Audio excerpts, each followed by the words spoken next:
ശാന്തമായ മനസ്സ്. ഹരിയേട്ടൻ്റെ നേതൃത്വത്തിൽ നടക്കുന്ന ഈ പുണ്യകർമ്മത്തിൽ ഞാനിവിടെ വന്നു നിൽക്കുന്നത് എൻ്റെ എളിയ തോതിൽ പങ്കാളിത്തം വഹിക്കാനാണ്.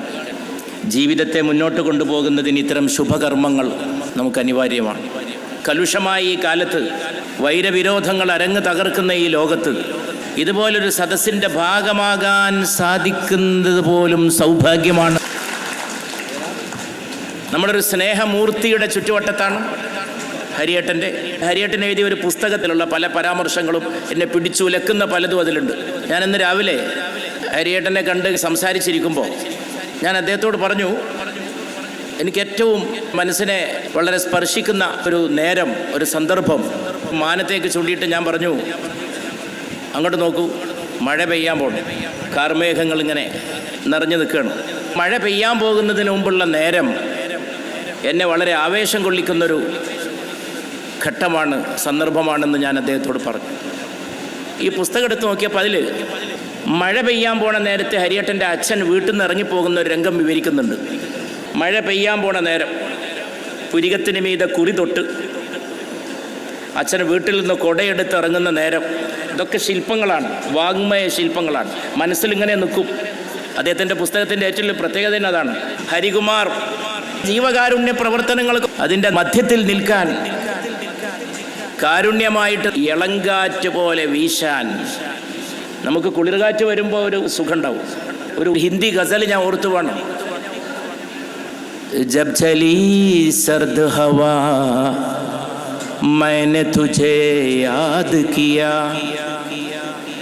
जब चली सर्द हवा मैंने तुझे याद किया. തണുത്ത കാറ്റ് വന്നപ്പോൾ ഞാൻ നിന്നെ ഓർത്തു. മന്ദമാരുതന് മനുഷ്യനെ പ്രചോദിപ്പിക്കാനുള്ളൊരു കഴിവുണ്ട്. ഹരിയേട്ടൻ എന്ന ആ മാരുതൻ എന്നെന്നും ഐശ്വര്യത്തോടെ അടിച്ചു വീശാൻ ദൈവാനുഗ്രഹം ഉണ്ടാകട്ടെ. മണ്ണിനെ മറക്കുന്നവൻ തന്നെ തന്നെയാണ് മറക്കുന്നത് എന്ന് അച്ഛൻ പറയാറുണ്ടായിരുന്നു എന്ന് ഈ പുസ്തകത്തിൽ എഴുതിയിട്ടുണ്ട്. അതിന് മുമ്പിൽ ഞാനൊരു മൗനപ്രാർത്ഥന. ഈ വീട് ഇവർക്ക് കൊടുക്കുമ്പോൾ അമ്പലപ്പുഴ ഗ്രാമപ്രദേശത്തിൽ ഇന്ന് നടക്കുന്ന ഈ മഹത്തായ കാരുണ്യ പ്രവർത്തനങ്ങൾ സമൂഹത്തിന് ആവശ്യമായിട്ടുള്ള സിദ്ധൌഷധം പ്രദാനം ചെയ്യുന്ന വലിയൊരു വൈദ്യൻ്റെ പ്രവർത്തനങ്ങളായിട്ട്, ഒരു കാരുണ്യ സ്പർശമായിട്ട് മാത്രമേ കാണാൻ കഴിയുള്ളൂ. ഒരു അച്ഛൻ നിറഞ്ഞു നിൽക്കുന്നുണ്ട് ഇവിടെ. അതാണിപ്പോൾ അമ്മ ശശികലമ്മയുടെ മുമ്പിൽ വീടായിട്ട് വന്നിട്ടുള്ളത്.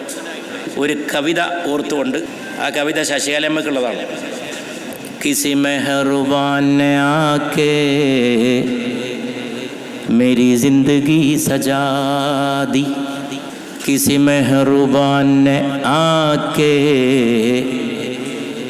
मेरी जिंदगी सजा दी, मेरे दिल की धड़कनों में, मेरे दिल की धड़कनों में नई आरज़ू जगा दी,